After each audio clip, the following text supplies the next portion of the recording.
Good afternoon, everyone present here. Myself, Srishti Dupolia, along with Anmol Kalwani and Mayank Tiwari. We are here to present about India's first life insurance companies driving growth with respect to competency mapping. Before we discuss how competency mapping drove the growth of IFLI, I'd like to share a quick snapshot of organization and its ecosystem. So, on the agenda today, we are going to first talk about the company's introduction, vision, and the ecosystem. Further, we will cover the organization's competency framework, strategies and alternatives adopted, and then finally, winding up the topic with the observation and conclusion part. Introduction. So, the IFLI is a joint venture between Bank of Baroda, Bank of Andhra, and UK's based financial investment company, the Legal and General, having 44%, 30%, and 26% shares respectively. IFLI was incorporated in November 2009 and was launched in 2010. Its headquarters is in Mumbai. The current CEO of IFLI is Mrs. R.M. Vishakha since March 2015. The total assets company acquire is worth rupees 9,061 crore till date. It has 1,000 plus branches around the country. Moving towards the next topic, let's put light on the organization and people profile. So IFLI is a service-based company having bank assurance business model with uses the existing customer base of 9,000 plus promoter bank branches across 1,000 cities and towns in India. IFLI across more than rupees 2 billion in turnover in 4.5 months since the start of its operation by selling insurance product. It also provides service including life insurance, health insurance, financial planning, savings, investment, and retirement plans. The company ranked 13th in the financial year 2015 and 16. Now, let's have a look on people's profile. Coming to people profile, this is the senior leadership of IFLI, Mr. Sanjeev Chadda, the chairman of IFLI Group, Mr. Please, Vijayan. don't show the photograph and tell about these people. This doesn't add any value to the case. Okay, sir. Sure, sir. Okay, these are the independent director of the company. Now moving towards the organizational structure. So here's the company's hierarchical structure. On the top of the pyramid comes the MD and CEO of the company. The pyramid has divided into four branches, four bands: operational, tactical, strategic, and leadership. Each band comprises of defined roles, which are clustered into designations across 8 different functions. Now, let's have a look on the company's vision. Maheshwari, the MD and CEO of IFLI Group, proposed a vision or target in 2015 that is to be the largest insurance provider in the country and to be among India's top 5 insurance company by 2020. The organization goal was then termed as Vision 2020. For the better understanding and contribution of employees, IFLI introduced the theme that is securing life and creating value. Okay, so moreover, the organization's value for employee was to think new, do more, be honest, and be helpful. And this reflected into the anticipated and non-negotiable behavior of employees for the company. So that was a brief introduction on what IFLI and its ecosystem is and how they have structured their manpower. Now, Anmol will talk about the core competency framework and strategies and alternatives adopted by IFLI. Anmol, over to you. Yeah, sure, Shruti. Uh,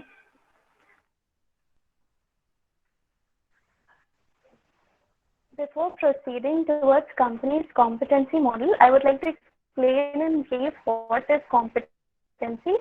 It is the capability to apply or use a set of related knowledge and skills in the work corporate world. It is a measure of both proven skills and knowledge. Steps used in competency model. The steps used by IFLI in the competency model are as follows. First was forming the competency system. Second was identifying performance metrics and validation sample. In this, they defined the new roles for employees at all levels of organization. The CSC, that is the team that was set for IFLI's employees, they developed a tentative list of competencies that employees would be required to perform. So in the competencies list, certain behavioral, tactical, and social skills were defined, which the employees were supposed to follow. The team started to align roles with the corresponding competencies for employees. Next was to develop initial competency model. Initially, they did the mapping and analysis, how it will be done, and then they cross-checked the initial model. If there were any loopholes, they decided to create alternatives and fill the skill gap. Then it was refining the model. Refining was focused on how they would align the responsibilities and their job roles to the employees and how they would communicate it. Next was validating, and the model was taken further after confirmation. After the steps, we have the competency lifecycle roadmap. Roadmap is again in brief how the model would work. First, mapping would be done. That was to determine the areas which needed improvement. Second was competency diagnosis, an overview of the firm, whichever previous loopholes were there, they were overcome, and a new framework was set, new job roles were defined so that the previous mistakes were not repeated. And since there was a new target to be achieved, so a complete new framework was set. They developed the competencies, behavioral and tactical and social, all the skills were defined, and then monitoring was done. If any deviations from the competency or the model were there, they could control that. The main strategy was to focus on employees as differentiators. The insurance companies mostly have similar products to offer with very little differentiation. What can actually make a difference is the human resource which they have. So because humans are considered as a resource because they actually make the abiotic components come into life. They add words to it. In IFLI, main focus was to treat employees as differentiators. Differentiator is someone which can actually create a difference. They can personalize, and we can also, people manipulate and convince customers. So that is what they wanted for insurance company, to actually make a difference and achieve their vision. And when multiple brains come together, new innovations can be done. That is what they expected from their employees. Next was evaluating strategy. So balancing and reinforcing the loopholes. In 2015, IFLI used the bell curve system. That was a very quantitative and limited method. They did not take into consideration other aspects like behavioral, tactical, and the social skills, and also the relations employees had with their seniors and all of that. So they shifted to the balanced scorecard. It was quantitative and qualitative both, which was very important because they wanted the employees to develop overall, not just for the firm, but overall in their career as well. After that, competency monitoring was done. Competency monitoring is, it was done on the basis of 3 quadrants. First was the growth quadrant, second was the ACE quadrant, and third was the development quadrant. Growth was when the employees did the job as instructed. ACE quadrant was when the job was performed beyond the expectation, and development was when the employees were not able to perform the job as expected. So the learning and development team developed 27 programs for the third quadrant employees because they needed a bit of refurbishing of their skills. So it can help them in overall training and development. So they decided to develop 27 programs for the third quadrant people. Next was communicating framework. Employee strength of 1,400, out of which 800 salespeople were there all over the country. So it was very difficult for them to communicate. So Think First leadership team was assigned for this role. The team met twice a year to discuss all the strategies and take the feedback of the employees so that they can work on it and make any changes if required. Next was The next is the organizational bands of behavioral competencies. This is explained by Mayank. Mayank, over to you. Thank you, Anmol. The IFI and the IFLI organization and bends and behavioral capabilities at IFLI. They are divided in four parts: operational, tactical, strategic, and leadership. Behavioral, and which are further divisions: behavioral capabilities, planning and organizing, achievement orientation, effective communication, and in tactical and And analytical think. open your camera. Put it. Sir, I'm really sorry because my network issue is a lot in my area, so that's why I cannot open video because it disconnects if I open, sir. It will disconnect. Yes, sir. Okay. But I'll try.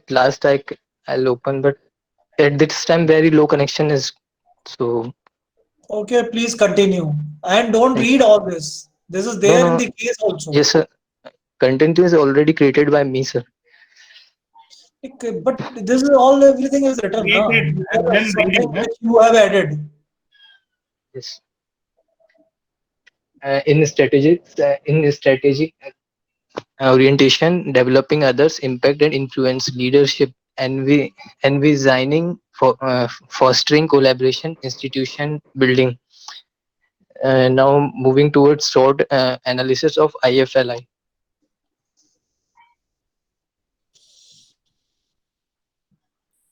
Structure of India's first life insurance driving growth with competency mapping SWOT analysis. In order to carry out the analysis, it is important to understand each element of SWOT: strength, weakness, opportunities, and threats.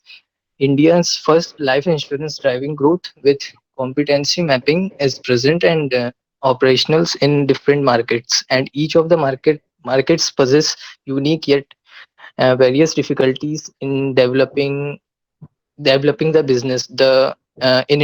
India's first life insurance driving growth with competency mapping and its portfolio in these many markets have explained that over time and as the organization grows, more items are added to its portfolio in addition to its um, premier product. With regards to SWOT analysis model, these circumstances of multiple operations and multiple presence in various markets make a difficult business situation where the organization needs to utilize various arrangements of skills that match different markets, core elements of different nature, both internal and external to the organization, can help increment India's first life insurance driving growth with competency mapping, accomplishment in contending with different companies and other businesses, both locally and internationally. Now, moving towards the pros and cons of competency framework. Then pros are evaluative thinking, examining loopholes, diversification, personalized program, futuristic approach, overall development of employees. Cons could be based competitiveness might create chaos, increases pressure on employees. After having analysis, let's have a look on conclusion. That is, no, sorry, uh, moving towards the observation of presentations road ahead. Uh, IFLI implements its competency framework in 2015.